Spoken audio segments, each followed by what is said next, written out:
You're a gambler? Am I a gambler? No. The poker chips? No, I'm not a gambler, but I do like poker chips. We use them sometimes in gaming. For like Monopoly has paper money. Well, some games have paper that either use paper money. It's just annoying to handle and deal with, so we use poker chips a lot. So I like poker chips. So this was a poker chip from a friend.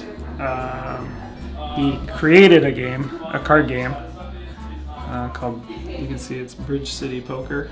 They made a card game out in Portland, and it was like a Kickstarter thing that they kickstarted, and I got a copy, and with every copy they sent a poker chip, and I thought it was kind of a cool poker chip. So I never had the risk tolerance because with poker you have to be able to handle the highs and lows. If you play correctly and allow probability to even out, you should be making positive money.